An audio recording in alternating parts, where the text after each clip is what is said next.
자, 하나님께서 우리에게 하신 말씀은 마가복음 8장 13절로 21절까지 있는 말씀입니다. 아직도 깨닫지 못하느냐, 아직도 깨닫지 못하느냐 라고 하는 제목으로 하나님 말씀들을 결론합니다. 탈무드에 이런 이야기가 있습니다.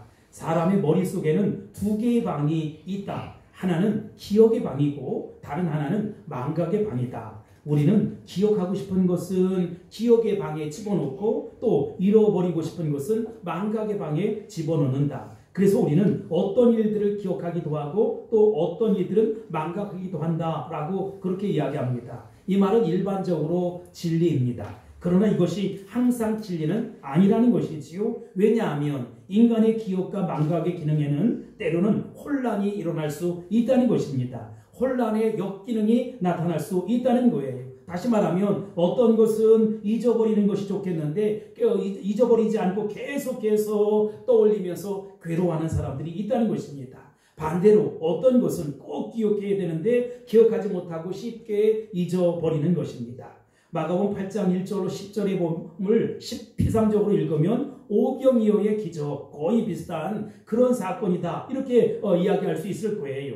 여러분, 그런데 신학자들은 오늘 마가복음 8장 1절부터 시작되는 21절까지를 칠병이어의 기적이다 이렇게 얘기합니다. 언뜻 보면 아주 비슷한 사건 같지만 그 안을 자세히 들여다보면 이 두 사건에는 여러 가지 차이점이 있다는 것입니다. 우선 날이 저물어 가는데 굶고 앉아있는 많은 백성에게 먹을 것을 줘야 하지 않겠느냐라고 하는 문제 제기가 있었어요. 오병이어의 기적에는 제자들이 먼저 문제를 제기합니다. 선생님, 큰일 났습니다. 날이 저물어 가는데 이 많은 사람들 어떻게 식사를 할 수 있으면 좋겠습니까? 차라리 집에 돌려보냈다가 먹고 오라고 그렇게 이야기할까요? 이렇게 물어요. 근데 반면에 오늘 마가복음 8장에 보면 2절에 보면 내가 무리를 불쌍히 여기노라. 그들이 나와 함께 있은지 이미 사흘이 지났으니 쓰나 먹을 것이 없도다 이렇게 얘기해요. 그 오병이어는 제자들이 문제를 제기했고 칠병이어는 우리 주님이 문제를 제기했다는 것입니다. 또 장소가 달라요. 오병이어의 기적이 일어난 곳은 어디입니까? 갈릴리 지역 베세다였어요. 그런데 칠병이어의 기적은 어디서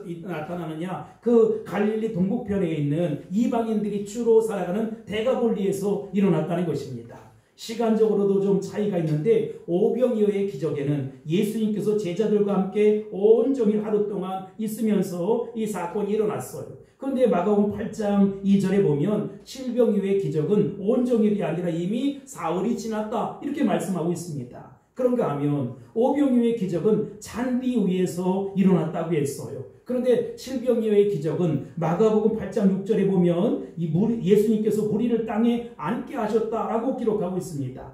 또 수적으로도 훨씬 더 차이가 있습니다. 오병이어의 기적의 경우에는 알다시피 보리떡 몇 개지요? 5개, 물고기 2마리. 그러니까 오병이어입니다. 근데 이번에는 보리떡이 몇 개입니까? 7개였어요. 그 칠병이어의 기적이 일어난 것이지요. 기적을 본 사람들도 달라요. 오병이어의 기적을 본 사람들은 남자만 5,000명 정도가 되었고 칠병이어의 기적에는 남자만 4,000명이 되었다는 것입니다. 그렇다면 기적이 일어난 다음에 그 나머지를 거두는 과정에서 어땠을까? 오병이어의 기적을 경험하고 체험했을 때는 몇 바구니가 남았느냐? 10하고도 2바구니가 남았다는 것입니다. 그런데 칠병이어의 기적에는 얼마가 남았지요? 7강주리가 남았다. 이렇게 성경은 기록하고 있습니다. 기적이 일어난 이후에 반응도 제각각입니다. 오병이어의 기적이 일어난 이후에 사람들은 예수님을 유대인의 왕으로 추대를 하려고 했었어요. 왜 그러느냐? 이 놀라운 분을 우리가 믿고 따르면 우리의 먹는 문제, 이 음식의 문제, 식량의 문제는 해결되겠다라고 생각을 했어요.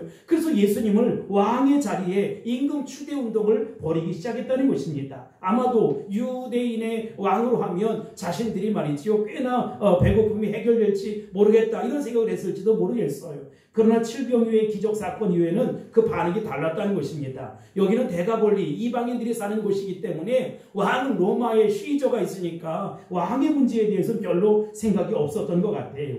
이런 두 가지 차이에도 불구하고 예수님은 거의 비슷한 기적을 2차례 연속 일으켰다는 것입니다. 그런데 놀라운 것은 제자들이 오병 이후의 기적, 칠병 이후의 기적을 경험했음에도 불구하고 그 현장에서 제자들이 조금도 달라지지 않았다. 전혀 변화가 없었다. 두 번씩이나 기적을 경험했으면 달라져야 할 터인데 왜 달라지지 않았을까? 본문 13절에 보면 이 사건 이후에 주님은 그들을 떠나 다시 배에 올라 건너편으로 가셨다라고 기록하고 있습니다. 이번에는 대가볼리에서 다시 갈릴리 방향으로 항해하는 것이지요. 그런데 문제가 발생했다는 것입니다. 여기 14절에 보면 뭐라고 얘기해? 제자들이 떡 가져오기를 잊었음에 배에 떡 한 개밖에 그들에게 없더라, 이렇게 말씀하고 있습니다. 짤막한 항해이지만 그 항해는 항해인데 도시락 챙기는 것을 깜빡 잊어버린 것이지요. 그때 제자들은 또 걱정하기 시작합니다. 16절입니다. 16절 시작. 제자들이 서로 수군거리기를 이는 우리에게 떡이 없음이로다 하거늘. 아멘. 사랑하는 성도 여러분, 오병이어의 기적, 칠병이어의 기적, 두 차례의 기적의 현장 속에 있었던 제자들이 또다시 떡 때문에 걱정하는 모습을 보시기 바랍니다. 이 두 가지 기적의 공통점, 명백한 교훈은 뭡니까? 그 자리에 누가 있었느냐? 예수님이 계셨다는 것입니다. 우리 주님이 계셨기 때문에 이 어려움의 문제를 극복할 수 있었다는 것입니다. 그렇습니다. 예수님은 문제 해결자라고 하는 것입니다. 예수님이 계시면 우리의 필요, 우리의 모든 필요를 공급해 주신다는 것입니다. 책임져 주신다는 것입니다. 이 기적의 사역을 통해서 예수님은 문제를 해결해 주셨어요. 우리의 모든 필요를 공급하시는 분이 우리 주님이시구나 라고 하는 것을 제자들은 알게 되었다는 것입니다. 그런데 문제가 생기니까, 사건이 생기니까 또 걱정하고 있는 거예요. 또 염려하고 있는 거예요. 어찌 제자들의 모습만 그렇습니까? 5년 전, 10년 전 우리가 고난과 역경을 처했을 때 정말로 그때 말로 형언할 수 없는 고통과 아픔이 있었지만 가슴앓이 했지만 하나님 앞에 부르짖었어요. 그랬더니 하나님께서 우리의 기도에 응답해 주셨다는 것입니다. 고통에서 건져 주셨다는 것입니다. 그래서 주님을 높이 찬양하고 목소리 높여 주님을 영광 돌렸어요. 주님은 우리에게 오셔서 고난도 역경도 아픔도 고통의 현장 속에서도 구출해 주셨다는 것입니다. 왜냐하면 우리 주님이 구원이시고 우리 주님이 소망이시고 우리 주님이 모든 것의 모든 것이기 때문에 그렇다는 것입니다. 그래서 우리뿐만 아니라 제자들은 흥분하고 감사하고 감격하고 그렇게 감동의 물결이 일어났어요. 그러나 오늘의 역경, 오늘 내가 처한 환경 속에서 우리는 또다시 걱정하는 거예요. 돈이 없음에 걱정하고 문제가 있음에 걱정하고 아픈 것에 걱정하고 이것저것 때문에 걱정하고 염려하고 근심한다는 것입니다. 제자들의 모습을 통해서 우리는 우리의 자화상을 발견하게 되는 것입니다. 예수님은 이런 제자들에게, 이런 우리에게 필요한 것이 있다라고 말씀하시는 것이지요. 예수님은 이런 제자들에게 어떻게 말씀하십니까? 17절입니다. 시작. 예수께서 아시고 이르시되 너희가 어찌 떡이 없으므로 수군거리느냐? 아직도 알지 못하며 깨닫지 못하느냐? 너희 마음이 둔하냐? 아멘. 너희들 떡 때문에 걱정하는구나. 아직도 깨닫지 못하냐? 내가 2번이나 기적을 베풀지 않았느냐? 5병이어의 기적, 7병이어의 기적을 통해서 너희의 모든 필요를 공급하는 것이 바로 나란 사실을 얘기했는데 아직도 믿지 못하느냐? 아직도 신뢰하지 못하느냐? 내가 너희 문제의 진정한 해결자이다. 내가 너희 문제의 모든 해결자뿐만 아니라 구세주다, 주님이다라고 이야기하는 거예요. 근데 왜 아직도 깨닫지 못하느냐라고 하는 것입니다. 여기 너희 마음이 둔하냐라고 이야기하는데 이 말을 우리말로 표현하면 너희 그렇게 돌대가리냐 이런 뜻입니다. 그러나 여러분, 깨닫지 못하느냐는 말씀이 단순히 제자들의 기억의 문제만은 아니었다는 것입니다. 너희들의 기억이 모자라기 때문에 이런 어려움에 부닥쳤구나 라고 말씀하는 것이 아니라 제자들이 깨닫지 못하는 이유, 2번씩이나 기적을 경험하고도 체험하고도 아직도 주님을 온전히 신뢰하지 못하는 이유, 그 환경, 그 형편 속에서 아직도 살아계신 주님의 능력을 신뢰하지 못하는 더 본질적이고 근본적인 이유가 있다는 사실을 지적하고 있는 것이지요. 그 이유가 무엇일까요? 15절을 통해서 발견할 수가 있습니다. 시작. 예수께서 경고하여 이르시되 삼가 바리새인들의 누룩과 헤롯의 누루를 분주하라 하시니. 아멘. 여러분, 무슨 말씀입니까? 왜 우리 주님은 누룩 얘기를 할까요? 여기서 누룩은 영향력에 대한 상징입니다. 이 누룩은 빠른 속도로 빨리 퍼져나가는 것을 의미합니다. 예수님은 그것을 누룩이라고 상징적으로 말씀한 것이지요. 옛날에 술이나 빵을 만들 때 뭐를 집어넣지요? 이 누룩, 이스트를 집어넣었다는 것입니다. 누룩은 발효를 시킵니다. 빨리 퍼지게 한다는 것이지요. 누룩은 주로 좋은 뿐만 아니라 나쁜 영향력을 발휘하는 데 쓰이는 것이지요. 성경에 좋은 영향력을 발휘하는 데도 쓰이긴 했지만 일반적으로 나쁜 영향력을 확산하는 데 쓰이는 것이 바로 누룩이라는 것입니다. 그런데 고린도전서 5장 6절에 보면 이런 말씀이 있어요. 너희가 지금 자랑하고 있는 것, 너희들이 자랑하고 있는 육신의 자랑, 이거 옳지 않다. 적은 누룩이 온 덩어리에 퍼지는 것을 알지 못하느냐라고 이야기하는 것이지요. 누룩의 영향력 확산에 대한 비유입니다. 제자들이 지금 염려하고 걱정하고 근심하는 이유, 주님을 온전히 신뢰하지 못하는 이유, 2번씩이나 기적을 체험하고도 그들의 신앙이 아직도 제자리를 찾지 못하고 정착하지 못하는 이유가 뭡니까? 그것은 나쁜 영향을 받고 있기 때문이라는 것입니다. 그 나쁜 영향이 뭐냐? 2가지 영향인데 하나는 바리새인들의 영향이었고 또 다른 하나는 헤롯의 영향이라는 것입니다. 우리는 세상을 바꿔야 될 사람들입니다. 세상에 영향력을 끼쳐야 될 사람들입니다. 근데 거꾸로 세상에 영향력을 끼쳐야 되는데 세상에 영향을 받는 거예요. 어떤 영향을 받았기에 우리의 신앙이 자라지 못할까? 어떤 영향을 받았기에 우리의 믿음은 그렇게 자라지 못할까? 어떤 영향을 받았기에 우리는 온전히 주님을 신뢰하지 못할까? 라고 하는 것입니다. 2가지를 생각해 보겠는데 첫 번째 바리새의 영향이라는 것입니다. 누가복음 12장 1절에 보면 바리새적 누룩의 정체, 그 정체를 이렇게 이야기하고 있어요. 누가복음 12장 1절입니다. 시작. 그동안에 무리 수만 명이 모여 서로 다툴 만큼 되었더니 예수께서 먼저 제자들에게 말씀하여 이르시되 바리새인들의 누룩 곧 외식을 주의하라. 아멘. 여러분, 바리새인의 누룩을 곧 뭐라고 했습니까? 외식. 바리새인을 한마디로 말하면 외식주의라는 것입니다. 어떤 분은 성경을 읽다가 외식하지 마라 그랬더니 아예 외식을 안 한다는 거예요. 여기서 말하는 외식은 그런 외식이 아니에요. 바리새인의 외식이라는 것은 겉만 꾸미는 것, 안으로 내용을 갖추지 못하고 채우지 못한 채 바깥만 관심을 갖는 것입니다. 한마디로 말하면 바리새주의는 외식주의, 형식주의다 이렇게 정리할 수 있을 거예요. 우리가 잘 아는 대로 바리새인들은 전통을 굉장히 중요하게 여겼습니다. 어떤 종교의 형식과 틀을 수호하는데 그 틀을 만드는데 굉장히 민감했던 사람이에요.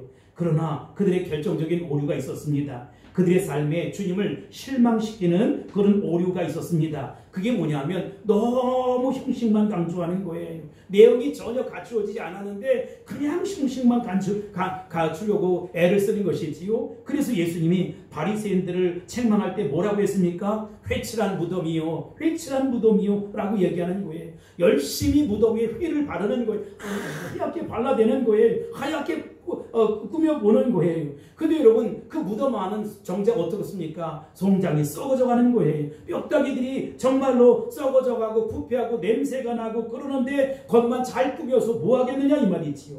주님이 이런 바리새인의 종교, 바리새인들의 신앙생활의 특성을 아주 예리하게 지적한 말씀이 있습니다. 거기 어디냐? 마태복음 23장 23절입니다. 시작. 화 있을진저 외식하는 서기관과 바리새인들이여, 너희가 박하와 회양과 근체의 힘을 쏘는 들이대 율법에 더 중한 바 정의와 긍휼과 믿음은 버렸도다. 그러나 이것도 행하고 저것도 버리지 말아야 할지니라. 아멘. 나는 오늘 이 시대를 살아가는 그리스도인들의 신앙생활이 바리새인 정도의 신앙의 수준에 미치지 못한다. 이것 자체가 부끄러워요. 바리새인들이 우리보다 훨씬 더 나을 수도 있다. 이게 무슨 말이지요? 여러분, 예수님이 바리새인들을 책망하고 고발하신 이유가 뭡니까? 그들이 열심히 11조를 드렸어요. 당시 종교인들은 11조를 드리는 것을 너무나 당연한 것처럼 여겼어요. 그래서 열심히 11조를 드렸다 이 말이지요. 그런데 11조는 드렸지만 종교의 틀 속에서 빠져나오지 못했자, 요즘으로 이야기하면 꼬박꼬박 나와서 예배를 드립니다. 열심히 찬송을 합니다. 기도를 합니다. 때로는 성경 공부에 동참을 합니다. 11조, 감사헌금, 성경헌금, 구제헌금, 꼬박꼬박 봉사활동에 치중한다는 것이지요. 여러분 다 중요합니다. 나쁘지 않습니다. 그러나 예수님을 종교의 틀로 만들고자 하는 그런 모습이 있었다는 거예요. 우리가 정말로 하나님이 기뻐하는 삶을 살아가야 한다는 것입니다. 날마다 철저히 회개하면서 저 높은 곳을 향해 나아갈 수 있어야 된다는 것입니다. 아멘. 여러분 내 자신을 저 복종시켜서 성령의 인도함을 받아야 한다는 것입니다. 아멘. 예수 보혈로 구원받은 것 맞아요. 보혈의 능력으로 덮여진 것 맞아요. 저는 이 행위를 주장하는 것이 아니에요. 구원받은 하나님의 자녀는 당연히 그렇게 믿음으로 살아내셔야 한다는 것입니다. 아멘. 내가 회개했다라고 하는 것은 삶을 완전히 바꾸는 것입니다. 아멘. 내가 이렇게 살아서는 안 돼. 다른 사람은 어찌든지 이렇게 살아서는 안 돼. 제가 굳은 결심을 한 것이 있어요. 성도들이야 뭐 믿음으로 살아간다고 애쓰지만 내 자신부터라도 믿음으로 살아가야겠다. 천국을 소망하며 살아가야겠다. 철저히 회개해야겠다. 내 삶을 수정해야겠다. 내 삶을 보완해야겠다. 그리고 성령의 인도함을 받아야겠다. 여러분 여기 정의, 긍휼, 믿음 이 정의롭게 살고 사랑하며 살고 믿음직스럽게 살아가는 것이 우리의 삶의 모습이어야 한다는 것입니다. 아멘. 신앙생활을 하는 가장 중요한 목적이 뭡니까? 구원받아 천국 가는 것 아니겠습니까? 구원받는 것이 가장 중요해요. 그렇다면 여러분 구원받은 하나님의 자녀는 어떻게 살아가야 합니까? 우리가 예수 보혈로 구원받았어요. 예수님이 십자가상에서 온 인류를 위해서 아니 나를 위해서 피를 쏟으시고 물을 쏟으시고 살을 찢어서 인류 구원을 완성해 주셨다 이 말이지요. 그래서 우리가 예수 그리스도를 보혈의 능력으로 말미암아 구원받은 하나님의 자녀가 되었어요. 그런데 중요한 것은 구원받았다는 것은 끝이 아니라 시작이라는 것입니다. 신앙생활이 시작되는 것입니다. 끊임없이 예수님을 닮아가셔야 한다는 것입니다. 아멘. 예수님의 인격을 담고 예수님의 삶을 닮아야지. 아멘. 예수님처럼 살고 예수님처럼 살아내야 한다는 것입니다. 아멘. 예수님이 그러셨던 것처럼 양보하고 희생하고 헌신하고 내 것 나눠주고 하나님 나라 이루어서게 하는 것입니다. 아멘. 정말로 좁은 길 생명의 길을 걸어가야 한다는 것입니다. 아멘. 신앙생활이 생활신앙으로 나타나야 돼. 무슨 얘기예요? 우리가 신앙생활을 잘한다고 하지만 생활 속에서 신앙이 이루어지지 아니하면 그건 말짱 꽝이라는 것입니다. 아멘. 오늘 예배를 드렸어요. 예배 잘 드리고 설교를 듣습니다. 그럼 여러분 설교 잘 들은 것도 중요하지만 더 중요한 것은 들은 말씀을 어떻게 살아내느냐 이게 중요한 거예요.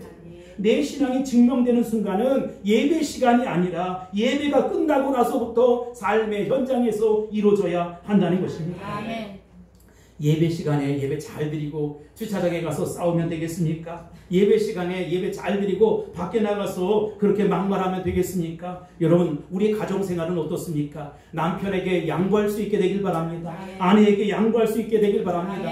부모를 잘 섬길 수 있게 되길 바랍니다. 자녀들을 멋지게 양육해낼 수 있게 되길 바랍니다. 가정에서뿐만 아니라 직장에서 어디에서나 다 빛과 소금의 역할을 감당하면서 살아야지. 나를 나보다 더 사랑하시는 주님은 내 아를 통해서 희생제물이 되어서 그것이 축복의 통로가 되어 많은 사람들이 주님 앞에 돌아오길 열망한다는 것입니다. 아멘. 내 자존심이 뭉개지는 한이 있더라도 하나님 나라가 세워져야 한다. 그래서 나는 남편을 우리 주님처럼 섬기고 아내를 정말로 내 몸처럼 가꾸는 삶을 살아야지 라고 아멘. 결단하고 돌아갈 수 있게 되길 바랍니다. 아멘. 한국교회 성도들의 최대의 문제가 뭐냐? 예배를 드리는 것으로 신앙생활 다 했다는 거예요. 야, 이제 예배 드리니까 마음이 편하다. 여러분, 예배를 드렸다는 것은 질서를 잘 지키는 것입니다. 이웃을 생각하는 것입니다. 배려하는 것입니다. 장애우들을 먼저 아끼고 사랑하는 것입니다. 제가 아는 어떤 목사님이 조문을 갔어요. 우리 다 같이 조문을 갔는데 차가 댈 곳이 없는 거예요. 중앙대병원 그 근처였던 것 같은데 이렇게 될 데가 없으니까 그 자기 차를 말이지 함께 갔는데 다리를 갑자기 쩔뚝쩔뚝 저는 거예요. 그래서 왜 그러나 그랬더니 장애인 주차장에다 차를 딱 세워놓고 쩔뚝쩔뚝 걸어서 가는 거예요. 내가 그 모습을 바라보면서 마음에 진짜 아픔이 있더라고요. 여러분, 양보하는 것입니다. 구체적으로 섬기는 것입니다. 아멘. 자상하게 살아가는 것입니다. 아멘. 친절하게 살아가는 것입니다. 아멘. 예수 그리스도의 사랑을 구체적으로 생활 속에서 실천하는 것입니다. 아멘. 만약 우리에게 변화의 의지가 없다면 교회 나와서 예배하고 찬송하고 영광 돌리는 것 정말로 하나님 앞에 부끄럽고 송구한 일이라는 것입니다. 바리새인의 문제가 무엇이었습니까? 변화의 의지가 없었다는 것입니다. 그저 내용과 형식만 따지기 시작했습니다. 여러분, 내용과 형식이 중요한 것이 아니라 정말로 내 삶의 현장에서 주님처럼 살고 주님같이 살아낼 수 있어야 된다는 것입니다. 예수님의 제자들이 2번씩이나 기적을 일으켰어요. 현장에 있었어요. 오병이어의 기적, 질병이어의 기적. 그렇다면 내 삶의 공급자는 누구예요? 우리 주님이라는 거예요. 내가 열심히 벌어야지요. 내가 열심히 직장생활을 해야지요. 내가 열심히 사업을 해야지요. 그러나 여러분, 사업처를 운행하게 하시는 분도 하나님이시고 직장을 돌아가게 하시는 분도 하나님이시고 나의 모든 필요를 공급해 주시는 분이 공급자가 하나님 아버지라는 것입니다. 그렇다면 하나님 아버지를 온전히 신뢰해야 되지 않겠어요? 그러니 주님은 바리새인의 누룩을 주의하라는 것입니다. 너희가 바리새인의 영향을 받고 있다. 너무 신앙의 형식과 틀만 강조하고 있다. 내가 누군데? 내가 누굽니까? 주의 종이에요. 내가 누굽니까? 정말로 죄로 말미암아 죽을 수밖에 없고 영원한 사막 지옥에 갈 수밖에 없는데 보혈의 능력으로 구원받은 하나님의 자녀라는 것입니다. 아멘. 죄인 중에 괴수라는 것입니다. 아멘. 그러니 하나님 앞에 송구할 뿐입니다. 그러니 믿음으로 살아낼 수 있길 바랍니다. 아멘. 좁은 길, 생명의 길, 십자가의 길로 걸어갈 수 있게 되길 바랍니다. 아멘. 두 번째로 헤롯의 누룩을 주의하라는 거예요. 본문을 마태복음, 마가복음 다 비교해 보면 마태복음 16장에서는 바리새인과 사두개인의 누룩을 주의하라 이렇게 했는데 오늘 본문 15절에는 바리새인과 헤롯의 누룩을 주의하라 이렇게 되어 있어요. 뭐 다른 거야? 똑같은 것입니다. 이제 설명을 하겠습니다. 사실상 헤롯과 바리새인들, 사두개인들은 한 동석이었어요. 여러분, 헤롯은 어떤 사람입니까? 로마가 임명하는 본붕왕이에요. 저 사람은 그 건축에 미쳤던 미치광이었어요. 그런데 여러분, 이 헤롯 가문에 수많은 헤롯들이 있지만 뭐 이름 다 외울 필요 없이 공통점이 하나 있어요. 그들은 돈에 대한 욕심이 굉장히 컸다라고 하는 거예요. 그래서 백성들에게 힘들고 살기도 어려운데 세금을 많이 부과했어요. 그래서 어떻게 되냐? 로마에다가 다 갖다가 충성하는 것이 아니라 자신들의 배를 채웠고 뇌물을 즐겼고 그런 사람들이 바로 이 헤롯 왕가였어요. 세속주의, 물질주의를 상징하는 사람들이었습니다. 그 당시 바리새인들과 함께 쌍벽을 이루었던 또 하나의 종교가 사두개인이었어요. 사두개인들은 이렇게 이 헤롯 왕과 결탁을 했어요. 자연스럽게 친해지지 않겠습니까? 그러니까 그들은 철저하게 세속주의의 삶을 살았고 철저하게 물질주의의 삶을 살았다는 것입니다. 그런데 왜 그들의 영향을 받느냐는 것이지요. 눈이 멀었다. 영적으로 눈이 멀었다. 신앙이 그저 맹목적이고 성장하지 못하는 이유가 뭐냐? 너무 물질에 사로잡혀 있다는 것입니다. 본문 8장 15절에 보면 그 증거를 이렇게 이야기하고 있습니다. 시작. 예수께서 경고하여 이르시되 삼가 바리새인들의 누룩과 헤롯의 누룩을 주의하라 하시니 아멘. 이 경고의 말씀은 아주 의미심장한 말씀입니다. 그런데 이 말씀에 대한 예수님의 제자들의 반응이 어땠느냐? 사뭇 흥미롭지 않습니까? 16절 봅시다. 시작. 제자들이 서로 수군거리기를 이는 우리에게 떡이 없음이로다 하거늘 아멘. 동문서답이라는 거예요. 예수님이 바리새인과 헤롯의 누룩을 주의하라 라고 얘기했더니 의미심장하게 말씀을 했는데 누룩 소리가 나오니까 예수님도 이런 것이지요. 이 사람들은 머리에 떡만 생각하는 거예요. 예수님이 하신 말씀의 의도를 잘 몰라요. 당장에 예수님도 떡 얘기를 하시는구나 이렇게 생각했어요. 자신들이 그러니까 다른 사람도 떡만 생각하는 줄 알고 있었다. 제자들을 지배하고 있는 것은 오로지 물질이었다, 돈이었다라고 하는 것이지요. 여러분, 물질은 이 시대의 최대의 우상이라는 것입니다. 심지어 그리스도인들조차도 황금 앞에 무릎을 꿇고 있는 모습을 볼 수가 있어요. 옛날 위기에 처하든 어려움에 부딪히든 우리는 어떻게 합니까? 주님 도와주십시오. 주님 도와주십시오. 라고 그렇게 부르짖고 기도했어요. 그래서 하나님 앞에 공급을 받았단 말이지요. 그런데 여러분, 우리가 정말로 어려우면 누굴 찾지요? 어머니를 찾아요. 어머니. 북한에서 온 사람들은 오마니를 찾죠. 오마니. 그런데 지금은 뭘 찾아요? 오머니. 돈을 찾는다는 거예요. 어머니를 찾는 것이 아니라 오마니를 찾는 것이 아니라 오머니를 찾는다는 것입니다. 물질은 필요합니다. 성경은 물질의 필요를 부정하지 않습니다. 그러나 물질은 우상 숭배의 대상이 아니라는 것입니다. 어떻게 우리가 이 시대에 물질주의를 극복할 수 있을까? 나는 물질주의를 극복하는 모습을 두 가지 모습에서 이야기하고 싶어요. 첫 번째, 교환에서 볼 수 있는 현상인데 우리가 정말 물질주의를 극복하려 하면 우리 헌금 생활을 통해서 나타나야 한다는 것입니다. 물질적으로 헌신하지 못하는 것은 바로 우리가 물질주의를 극복하지 못한 증거라는 것입니다. 다른 것은 다 할 수 있어요. 그런데 물질은 드릴 수 없는 것이지요. 왜가 물질의 노예로 살아가는 것입니다. 그 유명한 요한 웨슬레라고 하는 분이 있었습니다. 그분이 이런 얘기를 했어요. 나는 주머니가 회개하지 않은 사람의 회개는 신용하지 않는다. 나는 주머니가 회개하지 않는 그 신앙은 믿지 않겠다는 것입니다. 한 사람이 정말 변했다, 회개했다, 그 돈의 사용처를 보면 알 수 있다는 것입니다. 나를 위해, 내 욕심을 위해서 쓰느냐, 아니면 하나님 나라 선교 완성을 위해서 쓰느냐, 이게 우리 물질관의 척도라는 것입니다. 미국의 그 한 침례교, 그 침례교에서, 우린 세례를 하지만 목욕탕에 들어가서 침례를 주잖아요. 그 침례교에서 목사님이 하나 둘 성도들 이제 새신자들에게 학습 세례 문답을 다 하고 난 이후에 세례식을 베풀려고 하는데, 한 성도가 들어오지 못하고 쭈삣하고 있는 거예요. 그 왜 못 들어오냐고 물으니까, 목사님 나 지금 주머니에 지갑이 있다는 거예요. 그랬더니 목사님이 한다는 말씀이, 형제요, 당신의 지갑도 세례를 받으셔야 합니다 라고 이야기했어요. 세례란 무엇입니까? 내가 물에 들어갈 때, 물이 뿌려졌을 때 나는 죽었다, 예수님과 함께 죽었다, 예수님이 십자가에 못 박혀 돌아가셨을 때 나는 이미 죽었다 라고 하는 것을 상징하는 것입니다.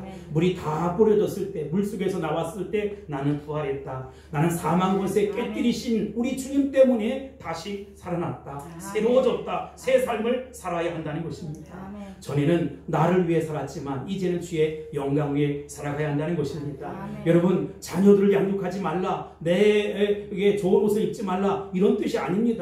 좋은 옷도 입어야 하고, 우리 가정의 가족도 아름답게 섬기고 자녀들도 아름답게 양육해야 한다는 것입니다. 그런데 그 물질을 하나님 영광 위해서 쓰겠다, 정말로 생명을 살리는 데 내가 이 물질을 사용하겠다라고 하는 구체적인 헌신이 있어야 된다는 것입니다. 내가 변하고 내가 회개하고 내가 새 사람이 되었다라고 하는 증거는 물질 사용을 통해서 나타날 수 있어야 된다는 것입니다. 사랑하는 성도 여러분, 여러분들에게 변화된 증거가 있습니까? 정말 하나님 영광을 위해서 물질을 사용하고 있습니까? 어떤 사람들은 물질적인 헌신을 하지 못한 채 더 오히려 적극적으로 이렇게 그 물질을 이용하는 사람들이 있었어요. 옛날에 여러분, 우리 그 초창기 예수 믿을 때 우리 선교사님들이 어떻게 합니까? 6.25 사변 이후 처음 교회들이 막 들어올 때 사람들이 너무나 배가 고픈 거예요. 그래서 어떻게 했느냐? 저기 쌀, 밥을 해서 나눠줬어요. 그런데 이 사람들이 밥만 먹고 밥만 들이다 쳐먹고 교회는 오지 않는 거예요. 그러면 돼야 안 돼요? 안 되죠. 그래서 선교사님들이 밥만 쳐먹고 가는 사람들을 라이스 크리스찬, 무슨 얘기예요? 밥 먹는 성도, 이렇게 얘기했어. 그러니까 예배 드릴 때는 성도가 없고 밥 먹을 때는 사람들이 많고 그랬다는 거예요. 무슨 동기로 교회를 왔느냐? 밥 먹으려고 왔다는 것입니다.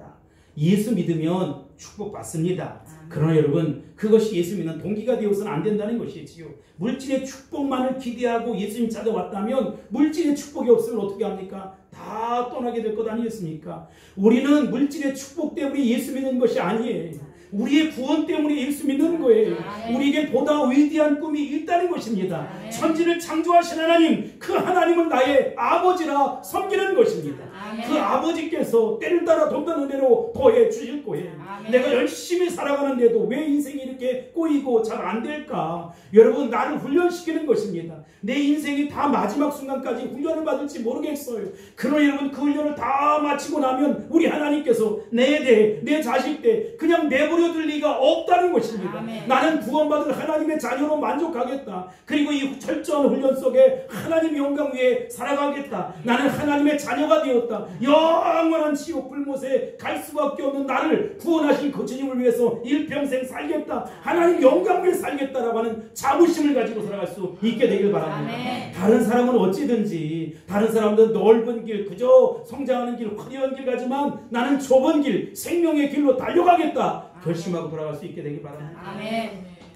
예수님은 제자들이 그 물질 앞에 쩔쩔매고 먹을 것 때문에 쩔쩔매는 그 모습 속에 안타까움을 금할 수가 없었어요. 어떻게 저들은 아직도 그렇게 형식에 사로잡혀 있을까? 어떻게 세속주의, 물질주의에 사로잡혀 있을까? 아직도 저 모습 속에서 해결되지 않는 것일까? 그 모습을 바라보면서 너무나 안타까운 거예요. 그래서 우리 주님이 뭐라고 말씀하십니까? 18절입니다.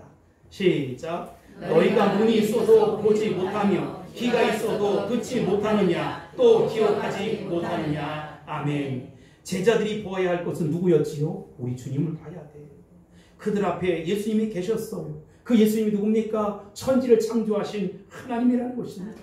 전지전능한 하나님이라는 것입니다. 아멘. 갈릴리 바닷가를 다 바닷속을 꿰뚫어 보시는 우리 주님이라는 것입니다. 아멘. 오병이어가 아니라 칠병이어 더 큰 기적도 베푸실 수 있는 분이 우리 주님이라는 것입니다. 아멘. 내 삶에 이것도 모자라고 저것도 모자라고 모자란 것 때문에 걱정하지 마시고 주님을 의지할 수 있게 되길 바랍니다. 아멘. 주님을 신뢰할 수 있게 되길 바랍니다. 아멘. 주님을 기대할 수 있게 되길 바랍니다. 아멘. 주님은 나의 공급자이십니다. 아멘. 주님은 나의 치료자이십니다. 아멘. 주님은 내 인생의 전부를 그렇게 주관하시는 주관자라는 것입니다. 아멘. 왜 주님 앞에 살면서도 전전긍긍하고 살냐 이 말이지요. 떡을 보는 것이 아니라, 문제를 보는 것이 아니라, 내 아픔 보는 것이 아니라 능력의 주님을 바라볼 수 있게 되길 바랍니다. 아멘. 모든 것을 꿰뚫어 보시고 주관하실 주님을 기대할 수 있게 되길 바랍니다. 아멘. 그렇다면 여러분, 여러분의 시선은 어디를 향하고 있습니까? 눈이 열려 살아계신 주님을 바라보고 있느냐 이 말이지요. 주님이 정말로 나와 함께 한다는 그 증거가 있는데 왜 걱정하고 왜 염려하십니까? 그래서 주님은 왜 너희는 눈이 있어도 보지 못하느냐, 귀가 있어도 듣지 못하느냐. 지금 주님이 내 앞에서 말씀하시는 것이지요. 그분이 말씀하시면 천지도 변할 수 있어요. 그분이 말씀하시면 세상이 새로워질 수 있다는 것입니다. 아멘. 그분이 말씀하시면 내가 들으면 내 인생도 얼마든지 달라질 수 있어요. 우리 교회도 부흥할 것이고 가정도 새로워질 것이고 자녀들의 미래와 장래도 형통하고 평탄하게 열릴 것입니다. 아멘. 주님을 바라볼 수 있게 되길 바랍니다. 아멘. 마태복음 16장에 보면 바리새인들은 예수님께 자꾸만 표적을 보여달라는 거예요. 당신이 진짜 메시아면, 우리를 구원할 메시아면 우리에게 표적을 보여주세요. 그랬더니 예수님께서 뭐라고 얘기해요? 내가 보여줄 표적은 요나의 표적밖에 없다. 여러분, 요나가 뭡니까? 물고기 뱃속에서요 3일 만에 살아나왔어요. 이 얘기만 하는 거예요. 여러분, 그 얘기가 아니에요. 요나가 물고기 뱃속에서 4일 만에 나온 것은 장사한 지 사흘 만에 죽은 자 가운데서 다시 살아날 우리 주님을 이야기하는 것이지. 아멘. 여러분, 우리가 죽지만 다시 삽니다. 우리 육이 죽지만 다시 천국의 소망을 갖고 살아갈 수 있게 되길 바랍니다. 아멘. 내 인생의 모든 것들이 꾸물꾸물해, 심히 정말 이게 될 건지 안 될 건지. 여러분 그런 마음을 갖고 있는 여러분, 부활의 주님을 바라볼 수 있게 되길 바랍니다. 아멘. 부활하신 주님은 우리의 소망입니다. 그분은 우리의 승리입니다. 그분은 우리의 구원입니다. 아멘. 그러니 그분을 바라보시기 바랍니다. 아멘. 그분이 여러분과 함께 하십니다. 아멘. 왜 염려하십니까? 왜 사서 걱정하십니까? 왜 미리 근심하십니까? 부활의 주님을 바라볼 수 있게 되길 바랍니다. 아멘. 그분은 지금도 내 안에 계세요. 내가 지금 주님이 나와 함께하고 있나 안 하고 있나 이걸 잘 모르는 사람들이 있어요. 여러분, 주님의 음성이 지금 내 귀에 쟁쟁쟁쟁 들려지고 내가 그렇게 살아가야지 라고 하는 마음을 갖고 있다면 주님이 여러분과 함께하고 있다는 증거라는 것입니다. 아멘. 주의 음성을 들을 수 있게 되길 바랍니다. 아멘. 우리는 좁은 길, 생명의 길로 가는 사람들이에요. 마귀가 그냥 내버려 둡니까? 그 우리를 쓰러뜨리려고 넘어뜨리려고 애를 쓰는 것이지요. 그러나 우리는 주님 붙잡고 일어서야 한다는 것입니다. 아멘. 아직도 염려하십니까? 아직도 깨닫지 못하셨습니까?